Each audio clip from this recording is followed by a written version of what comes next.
नमस्कार, जय हिंद, वंदे मातरम। मैं उत्कर्ष स्वागत करता हूं आपका अपने चैनल में। तो आज हम लोग देखेंगे इतिहास की मोस्ट इंपॉर्टेंट डेट्स जो आपके एंशिएंट हिस्ट्री की होंगी। हमारे 3 हिस्ट्रियां होती हैं, सबको पता है, एंशिएंट, मेडिवल एंड मॉडर्न। तो आज देखने का प्रयास करेंगे हम लोग एंशिएंट हिस्ट्री, मतलब जितनी भी आज तक आपके एग्जाम में आए हुई हैं डेट्स इंपॉर्टेंट एंशिएंट हिस्ट्री की सारी को देखने का प्रयास करेंगे। अगर पूरी ले लेते तो वीडियो लंबा बन जाता, आपको याद भी ना हो पाता। ये वीडियो अगर आप पूरा देखते हैं, जितनी भी डेट्स होती हैं इंपॉर्टेंट सारी की सारी हम याद करवाने का प्रयास करेंगे और आप भी याद करने का प्रयास करिएगा। अगर दोनों लोग प्रयास करेंगे तो जेन्युइन सी बात है, आपको याद होके रहेगा। अगर बात करते हैं इतिहास की, तो उसका बॉन्डेज पूरे सब्जेक्ट में सबसे ज्यादा हमारा होता है, जीके में सबसे ज्यादा इतिहास का होता है बॉन्डेज। तो उसको कम टाइम में रिवीजन कैसे करें, केवल एक माध्यम होता है, हिस्ट्री को डेट्स से अच्छे से याद करेंगे। तो डेट्स आप लोग देखेंगे, आपके अगर 5 से 7 नंबर का इतिहास पेपर में आएगा तो हमारे 3 वीडियो से आपके 2-3 नंबर हूबहू उतरे मिलेंगे, ये मेरा वादा है। तो आपका टाइम बर्बाद नहीं करेंगे मेरे भाई। अगर आपने नोट्स लेके बैठोगे और एक बार वीडियो देखोगे तो आपको अपने एग्जाम में नंबर देखने को जरूर मिलेगा, ये हमारा वादा है। सबसे पहले क्वेश्चन की अगर बात करते हैं हम लोग, सबसे पहले क्वेश्चन आपका एग्जाम में आता है कि मानव ने खेती करना कब प्रारंभ किया था। आपके ऑप्शन लिखे रहेंगे 6000, 7000, 5000, 4000। अब जिनको याद होगा वो टिक लगा देंगे और जिनको नहीं याद होगा वो अपना कटवा लेंगे। और क्या कटवाएंगे मेरे भाई, तो नंबर कटवाएंगे। तो हमने आपसे कहा कि मानव की खेती करना मानव ने कब प्रारंभ किया था, तो 7000 ईस्वी पूर्व में प्रारंभ किया था। और अगर पहाड़ियों के नाम पूछ लेता है तो याद रखिएगा, सुलेमान व किरथर। हमने आपसे कहा सुलेमान और किरथर पहाड़ियों के बीच मानव की खेती चालू हो गई थी, जो आजकल पाकिस्तान में है। अगर बात करते हैं किस चीज की, तो जौ की, याद रखिएगा, जौ की। क्लियर हो गया। सेकंड देखते हैं, आपका क्वेश्चन इंपॉर्टेंट बनता है कि सिंधु सभ्यता का विकास बताइए। तो इसको अपनी आंखों में बसा लीजिएगा मेरे भाई, आपको डेट्स में ही कंफ्यूजन करता है। कंफ्यूज अगर हो गए डेट्स में तो नंबर नहीं ला पाओगे, क्योंकि इतिहास की रीढ़ की हड्डी हमारी होती है इंपॉर्टेंट डेट्स। अगर आपको इतिहास को अच्छे से याद करना है, तो अगर आपके माइंड में डेट्स क्लियर है अच्छे से, तो आपको इतिहास अच्छे से याद हो जाएगा। अगर डेट्स नहीं क्लियर हो पाएंगी तो आप रिलेट नहीं कर पाओगे कब क्या हुआ था। बात करते हैं आधुनिक भारत की। अगर आपको डेट्स नहीं याद है तो आप याद ही नहीं कर पाओगे सीक्वेंस से कि कब किसके बाद कौन सी घटना हुई थी। उसी प्रकार बात करते हैं एंशिएंट हिस्ट्री की। हालांकि इसको लोग उतने महत्व नहीं देते हैं जितना देते हैं आधुनिक भारत को, तो उसका वीडियो हम लाएंगे। बट हमारा वादा है कि आपका अगर 5-7 नंबर का इतिहास आता है तो 2 से 3 नंबर का देखने को मिलेगा, जो कि एंशिएंट हिस्ट्री का 1 नंबर कंफर्म आता है। देखिएगा, अगर बात करते हैं सिंधु सभ्यता का विकास कब होता है, तो 2500 ईस्वी पूर्व से 1750 ईस्वी पूर्व तक सिंधु सभ्यता का विकास होता है। अगर बात करते हैं हड़प्पा, नाम सुना ही ना होगा, तो हड़प्पा की खोज कब होती है, दयाराम साहनी ने की थी, 1921 ईस्वी में की थी। ये क्वेश्चन जाने कितने एग्जाम में, जाने कितने बार आ चुका है। तो प्लीज याद रखिएगा कि हड़प्पा सभ्यता की खोज कब होती है, 1921 में होती है और दयाराम साहनी के द्वारा होती है। अगर बात करते हैं मोहनजोदड़ो नामक स्थान है, मतलब सिंधु सभ्यता के कई स्थान थे, हमारे सभ्यता थी हमारी, कई उसके शहर थे हमारे राज्य, मतलब उसके प्लेस थे। तो एक हड़प्पा याद रखिएगा, एक मोहनजोदड़ो। तो मोहनजोदड़ो की भी 1921 में भी होती है। मोहनजोदड़ो और हड़प्पा की एक साथ होती है, बट इनके आदमी अलग अलग थे। अगर बात करते हैं हड़प्पा की, तो दयाराम साहनी, आपको नाम याद होगा, इनका नाम याद कर लीजिएगा कि मोहनजोदड़ो की खोज हमारे की थी राखल दास बनर्जी ने। फिर देखिएगा, मानव की खेती सुलेमान व किरथर पहाड़ियों के बीच चावल या जौ की हुई थी, 7000 ईस्वी पूर्व में हुई थी। सिंधु सभ्यता खोज कब होती है, 2500 ईस्वी पूर्व से लेके 1750 ईस्वी पूर्व तक हमारी सिंधु सभ्यता की खोज होती है। अगर बात करते हैं हड़प्पा की खोज कब होती है, तो 1921 में दयाराम साहनी ने की थी। अगर बात करते हैं हम लोग, तो 1921 में ही मेरे भाई मोहनजोदड़ो की खोज राखल दास बनर्जी ने कर दी थी। अगर बात करते हैं चन्हूदड़ो की, तो 1931 में। कुछ नहीं करना मेरे भैया, केवल इसमें 10 को ऐड कर देना आप लोग, और नाम याद रखिए हमारे बाकी बिहारी का गोपाल मजमूदार। हमने बताया कि चन्हूदड़ो की खोज 1931 में होती है, 10 ऐड करना है इसमें, और गोपाल गोपाल मजमूदार ने की थी। इन दिस नेक्स्ट पॉइंट रोपड़ बात करते हैं रोपड़ की, तो रोपड़ खोज हमारी होती है 1951 में। नाम को याद रखेगा जगदत्त शर्मा। रोपड़ की खोज 1951 में जगदत्त शर्मा के द्वारा की गई थी। एग्जाम में ऑप्शन आता है रोपड़ की खोज कौन से विद्वान ने की या कौन से आदमी ने की। ऑप्शन लिखे रहेंगे दयाराम साहनी, राखालदास बनर्जी या जगदत्त शर्मा, इनमें से कोई नहीं। अगर आपको याद है नंबर मिल जाएंगे, अगर आपको नहीं याद है तो आप अंधी भी मार के नहीं सही कर पाओगे, ये आपका वादा है। हमने कहा चन्नोदड़ो 1931 गोपाल मजमूदार। अगर आपको हो सके तो हमारे साथ बोलने का प्रयास करिए, क्योंकि दोनों लोग बोलेंगे तो आप सक्सेस हो पाएंगे। हमने कहा मेसोपोटामिया सभ्यता की खोज कब हुई थी या इसका विकास कब हुआ था, मतलब कब हम लोगों ने इसको मतलब कब अवतरित हुई थी। हमारी बात कर देंगे 10,000 ईस्वी पूर्व में। क्लियर हो गया कब हुई थी? 10,000 ईस्वी पूर्व में हुई थी। अगर बात करते हैं इसमें हमारा 10,000 होगा कि 1,000 होगा, ठीक है हमारा कंफर्म है। हमने कहा मिस्र की सभ्यता 3100 ईस्वी पूर्व, रोम की सभ्यता 600 ईस्वी पूर्व, फारस सभ्यता 500 ईस्वी पूर्व, पीली नदी की सभ्यता 5,000 ईस्वी पूर्व। ये हमारे इंपॉर्टेंट नहीं है, बट एक सीक्वेंस में लिखें ताकि आपका एग्जाम में अगर क्वेश्चन आता है तो याद रहे। हमारे इंपॉर्टेंट केवल बनते हैं यहां तक, यहां मानव की खेती से लेकर रोपड़ तक को आप लोग याद कर लीजिएगा। इसके नीचे ना भी याद हो पाए तो कोई बात नहीं। ये देखिए वैदिक काल की शुरुआत हमारी कब होती है? 1500 ईस्वी पूर्व से लेकर 600 ईस्वी, मतलब इनके बीच में हमारा वैदिक काल रहता है। वैदिक काल के हमारे दो चरण थे, कौन कौन से? एक हमारा था ऋग वैदिक काल, एक हमारा था उत्तर वैदिक काल। अगर ऋग वैदिक काल का हमारा इरा पूछता है, समय काल पूछता है, तो क्या कह देंगे? 1500 ईस्वी पूर्व से लेकर बीसी का मतलब ईस्वी पूर्व ही हो जाएगा 1000 ईस्वी पूर्व तक। अगर बात कर देंगे उत्तर वैदिक काल की तो 1000 ईस्वी पूर्व से बात कर देंगे 600 ईस्वी पूर्व से। फिर सुनिएगा मेरे भाई, हमने आपसे कहा वैदिक काल कब से कब तक था, तो हमने कहा वैदिक काल हमारा अपनी कॉपी में नोट करिए, ऐसे काम नहीं बनेगा समय बिताने से, समय बिताने से काम नहीं बनेगा। समय बर्बाद मत करिए, अपनी कॉपी में नोट करिए और याद करिएगा इनको, आपको क्वेश्चन देखने को मिलेगा। हमने कहा वैदिक काल का इरा क्या था, तो 1500 ईस्वी पूर्व से लेके 600 ईस्वी पूर्व तक हमारा वैदिक काल का इरा रहता है। वैदिक काल के आपके दो टाइम थे, एक ऋग वैदिक काल, एक उत्तर वैदिक काल। अगर ऋग वैदिक काल की बात करते हैं जिसमें ऋग्वेद की रचना होती है, इस कारण इसको ऋग वैदिक काल कहते हैं। कब से कब तक था? 1500 ईस्वी पूर्व से लेके 1000 ईस्वी पूर्व तक। अगर इसकी बात कर लेते हैं तो 1000 से लेके 600 ईस्वी पूर्व तक। अगर क्वेश्चन आता है महावीर स्वामी का जन्म कब हुआ था, महावीर स्वामी जो कि जैन धर्म की थी, कब हुआ था? 540 ईस्वी में पूर्व में हमारा महावीर स्वामी का जन्म होता है। याद रखिएगा प्लीज, एग्जाम में देखने को मिलेगा, ये आप समझिए मेरी बात है, एग्जाम में देखने को मिलता है। आप अगर कमीशन लेवल की बात करते हैं पीसीएस एग्जाम की, तो वहां तक भी ऐसे प्रश्न आते हैं ताकि एग्जाम में बच्चे गलत कर पाए।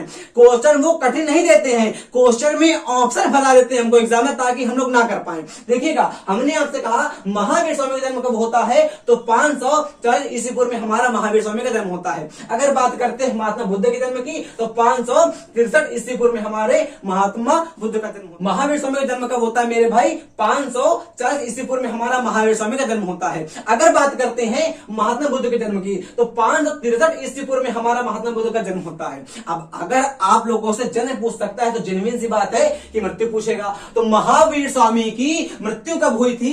463 ईस्वी पूर्व में, 468 में हमारी ईस्वी पूर्व में हमारी महावीर स्वामी की मृत्यु हुई थी। हमारी संगीतियां होती थी, एक संगीति हमारी जैन में हुई है, बाकी हमारी बौद्ध धर्म में हुई है। तो एक संगीति आपकी जैन में हुई है 300 ईस्वी पूर्व में हमारी, वैसे आज तक आई नहीं है, आई केवल है बौद्ध धर्म की समितियां जो हमने यहाँ पे आप लोगों के लिख दिया है। जितनी आपकी हुई हैं सारी की सारी की हमने लिख दिया है, आप इनको याद कर लीजिएगा। बट अगर एग्जाम हमें पूछता है कि जैन संगीति किस सन में होती है या कब हमारी होती है, तो 300 ईस्वी पूर्व में हमारी जैन समिति होती है, जैन संगीति होती है। और जन्म कब होता है स्वामी जी का? 540 ईस्वी पूर्व में हमारा स्वामी जी का जन्म होता है। मृत्यु कब होती है? 468 में। और संगीति कब थी? 300 ईस्वी पूर्व में थी। अगर बात करते हैं बौद्ध धर्म की संगीतियां की, ये क्वेश्चन न जाने कितने एग्जाम में कितने बार आया हुआ है। आप चाहे जहां की बात कर दो एग्जाम आता ही है, चाहे जिस लेवल की बात कर दो ये क्वेश्चन आपको देखने को मिलेगा ही, इस टॉपिक जितना लिखा है। अगर बात करते हैं प्रथम बौद्ध संगीति किस सन में होती है, कब होती है, तो 483 में, प्रत्येक 100 वर्ष के अंतर में होती थी। तो 483 ईस्वी पूर्व में हमारी होती है, राजगीर में होती है। आजा शत्रु इसके अध्यक्ष थे। अगर बात करते हैं महाकश्यप की देखरेख में हुई थी। अगर बात करते हैं तीनों या इसके शिक्षा की बात कर देगा तो महाकश्यप की देखरेख में हुई थी। अगर बात करते हैं 383 ईस्वी पूर्व में वैशाली में होती सेकंड वाली, काराशोक की मतलब अध्यक्ष थे इसके, और साबक मीर इसके मतलब मेन आदमी थे। शिक्षा की बात कर देंगे 255 ईस्वी पूर्व की बात कर देते हैं, पाटलिपुत्र कह देंगे, अशोक बात कर देंगे, और मोगली पोतिस की देखरेख में हमारी होती है। पहली सदी की बात कर देंगे, है ना, तो कुंडल वन याद रखिएगा, कनिष्क याद रखिएगा, वसुमित्र याद रखिएगा। हम फिर से रिपीट करते हैं, 483 राजगिरी, आर्यशत्रु का महाकश्यप। यहां देखिएगा 383 ईस्वी पूर्व में वैशाली में होती है, काराशोक के अध्यक्षता में होती है, और साबक मीर इसके हमारे मेन आदमी थे, उनकी देखरेख में होती है। 255 की बात याद करिएगा, पाटलिपुत्र, अशोक, मोगली पोतिस, और पहली सदी की बात करिए कुंडल वन, कनिष्क और वसुमित्र। यहां से क्वेश्चन आपको देखने को मिलता है, तो हमने इसको भी इंक्लूड कर दिया ताकि साथ में आपका ये भी कंप्लीट हो जाता है। अगर बात करते हैं सिकंदर का जन्म कब होता है, तो याद करिएगा कि सिकंदर का जन्म हमारा होता है 356 ईस्वी पूर्व में होता है, और इसकी मृत्यु कब होती है 323 ईस्वी पूर्व में हमें सिकंदर की मृत्यु होती है। जन्म कब होता है मेरे भैया, जन्म होता है 356 में, मृत्यु कब होती है 323 में। कहां पे होती है, बेबीलोन में मृत्यु होती है। क्वेश्चन जन्म का नहीं पूछता है, क्वेश्चन पूछता है बेबीलोन का। अगर जन्म का भी पूछ लेगा तो क्या कह देंगे, सिकंदर कहां का था, तो सिकंदर को हम लोग कहते हैं मकदूनिया का विजेता, और इसको हम लोग कह देते हैं आई थिंक अभी बताते हैं आपको, सोच के हम अभी याद नहीं आ रहा। हमने कहा सिकंदर का जन्म कब होता है 356 ईस्वी पूर्व में होता है, और इसकी मृत्यु कब होती है 323 ईस्वी पूर्व में होती है, बेबीलोन में इसकी मृत्यु होती है। अगर बात करते थे वितिस्ता का युद्ध, वितिस्ता के युद्ध को हम लोग कह देते हैं हाइडे स्पीच का युद्ध भी कहते हैं। तो वितिस्ता का युद्ध हमारा होता है झेलम नदी के तट पर, और 326 ईस्वी पूर्व में हमारा वितिस्ता का युद्ध होता है। देखिएगा कि सिकंदर का जन्म कब होता है 356 ईस्वी पूर्व सिकंदर का जन्म होता है, और 323 ईस्वी पूर्व में इसकी मृत्यु होती है। कहां पे होती है, बेबीलोन में होती है। वितिस्ता का युद्ध कहां पे होता है, झेलम के तट पर होता है। कब होता है 326 ईस्वी पूर्व में हमारे वितिस्ता का युद्ध होता है, और इसी को हम लोग हाइडे स्पीच का युद्ध भी कह देते हैं। याद रखिएगा, इसी को हम लोग हाइडे स्पीच का युद्ध भी कह देते हैं। मौर्य वंश की स्थापना कब होती है 323 ईस्वी पूर्व में मौर्य वंश की स्थापना होती है। चंद्रगुप्त मौर्य हमारे देखिए, चंद्रगुप्त मौर्य हमारे जैन धर्म को मतलब मानते थे, और जो इनके नाती थे उनका नाम था अशोक, वो मानते थे बौद्ध धर्म को। और जैन धर्म में जब कोई आदमी अपने प्राण त्यागता है उसको हम लोग कह देते हैं संलेखना। संलेखना का मतलब मेरे भैया होता है जब आपकी अंतिम इच्छा एकदम खत्म हो जाए तो आप लोग या जो भी संलेखना धारण करता है जैन वाले लोग, वो अपने पानी को, अपने खाने को, मतलब अन्न जल को एकदम त्याग देते हैं, और अन्न जल को त्यागने से उनकी मृत्यु होती है। उसी को कह देते हैं संलेखना। चंद्रगुप्त मौर्य ने कर्नाटक के श्रवणबेलगोला में अपने प्राण संलेखना विधि से त्यागे थे। और कब त्यागे थे 298 ईस्वी पूर्व में हमारे चंद्रगुप्त मौर्य ने संलेखना विधि के द्वारा अपने प्राण त्यागे थे। ये किस धर्म को मानते थे, जैन धर्म को मानते थे। अशोक के जन्म की अगर बात कर देते हैं तो अशोक का जन्म हमारा होता है 304 ईस्वी पूर्व में हमारा अशोक का जन्म होता है। और कहां पे होता है तो बात करिएगा पाटलिपुत्र में हमारा अशोक का जन्म होता है। अगर बात कर देते हैं अशोक का राज्याभिषेक कब होता है मेरे भैया, तो अशोक का राज्याभिषेक हमारा होता है 269 ईस्वी पूर्व में हमारा अशोक का राज्याभिषेक होता है। अगर बात कर देते हैं कलिंग विजय, आपका मोस्ट इंपोर्टेंट क्वेश्चन बनेगा यहां से कि कलिंग विजय कब होती है, किस सन में होती है, तो 261 ईस्वी पूर्व में हमारी कलिंग विजय होती है। अभिलेख पढ़ने की पहली सफलता जेम्स प्रिंसप को मिलती है 1837 में। ये क्वेश्चन मोस्ट इंपोर्टेंट आपका एग्जाम के लिए बन सकता है, प्लीज इसको याद रखिएगा, अपनी कॉपी में इंपोर्टेंट हाईलाइटर कर लीजिएगा। हमने कहा कि अभिलेख पढ़ने की पहली सफलता किसको मिलती है, जेम्स प्रिंसप को मिलती है। और कब मिलती है तो सन को याद रखिएगा 1837, मतलब कि 1837 ईस्वी में। अशोक की मृत्यु कब होती है 232 ईस्वी पूर्व में हमारे अशोक की मृत्यु होती है। ये हमारा ईस्वी पूर्व का मतलब होता है उल्टा चलना, तो इसीलिए हम लोग घट रहे हैं। आप लोग देखिएगा, घट के यहां पे आ गए, घट के यहां पे आ गए, सदी पहले आ गई, और सदी के पहले का मतलब 100वां चालू हो जाता है हमारा। देखिएगा साग नहीं होता सकवंश की स्थापना कब होती है, सकवंश को हम लोग शिष्यन वंश भी कहते थे। 90 बीसी में 90 ईस्वी पूर्व में हमारे सकवंश की स्थापना होती है। इंपॉर्टेंट नहीं है, ना याद करिएगा। 57 ईस्वी पूर्व में हमारी मथुरा के राजूक सा करिएगा, ऐसा कर दीजिएगा इसको। 57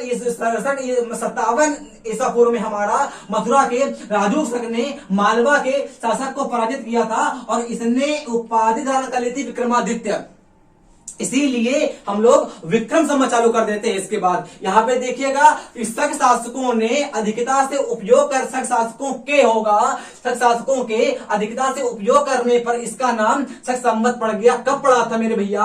78 ईस्वी में इसका नाम शक संवत पड़ गया था। किसका नाम? जो हम लोग अभी विक्रमी पूर्व ईस्वी पूर्व कह रहे थे। अब देखिएगा, हमने आपसे कहा कि 78 ईस्वी से लेके 105 ईस्वी तक हमारा शासन किया है कनिष्क ने, जिसने रेशम मार्ग पे अधिकार कर लिया था। इसका मतलब जन्म कब होता है? 78 ईस्वी में जन्म होता है। मृत्यु कब होती है? 105 मृत्यु होती है। यहां तक खत्म हो गया आपका प्राचीन इतिहास। अब देखते हैं संगम काल को। संगम काल कब से कब तक था? 1000 ईस्वी से लेके 250 ईस्वी तक हमारा संगम काल था। सबसे पहले वंश की बात करते हैं, चालुक्य वंश हमारा आता है। कब से कब तक था? 550 ईस्वी से लेके 757 ईस्वी तक हमारा चालुक्य वंश था। अगर बात करते हैं चोल वंश की, तो 9वीं सदी, एग्जाम में लिखा रहेगा चोल वंश की स्थापना कब होती है? 9वीं सदी, सदी पहली, दूसरी, ऐसे करके लिखा रहेगा। याद रखिएगा, वंश की स्थापना अगर आपसे पूछता है तो याद रखिएगा 550 ईस्वी पूर्व ईस्वी से लेके हमारा 757 तक हमारे चालुक्य वंश ने शासन किया था।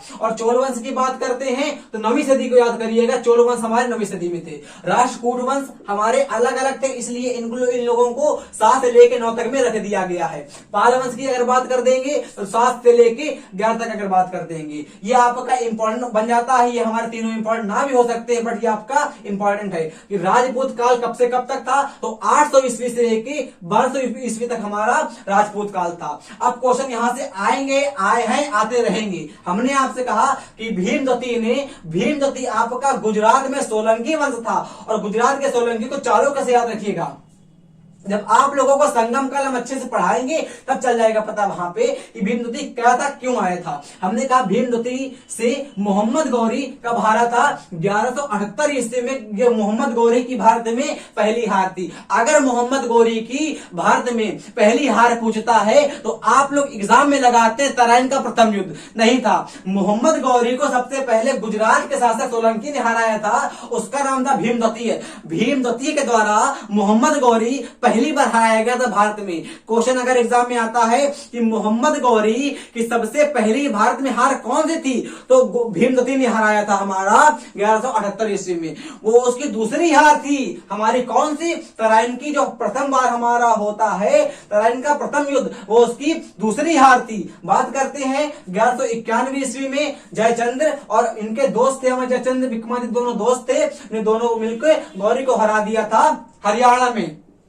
इसीलिए इसको हम लोग कह देते हैं तराइन का प्रथम युद्ध। अगर बात करते हैं द्वितीय युद्ध की, तो 1192 में हमारा होता है मोहम्मद गौरी ने विक्रमादित्य को हरा दिया था। इसको हम लोग नाम देते हैं तराइन का सेकेंड वर्ल्ड वार। अगर थर्ड वर्ल्ड वार की बात करते हैं तो हमारा होता है 1194 में, और गौरी ने हरा दिया था जयचंद्र को। इसको नाम देते हैं चंदावर का युद्ध। अगर इसके एक कदम आगे बढ़ते हैं, चालू हो जाता है हमारा मध्यकालीन भारत, जो आपको इस वीडियो में देखने को नहीं मिलेगा, अगले वीडियो में देखने को मिलेगा। एक बार इसको फिर से देख लेते हैं हम लोग। हमने आपसे कहा कि मोहम्मद गौरी सबसे पहली बार भारत में कब हारा था? 1178 में हारा था।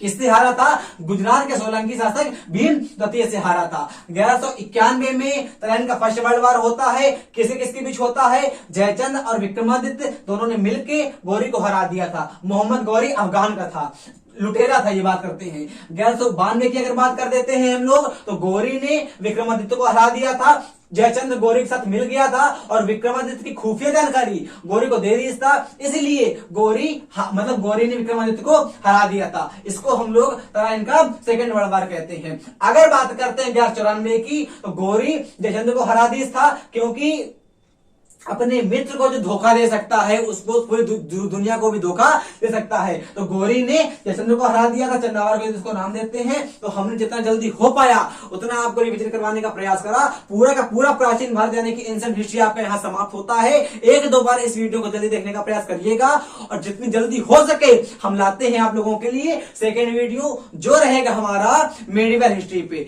आपका 2 वीडियो और आएंगे। इतिहास अच्छे से आपको रिवीजन करवाने का हम प्रयास करते हैं।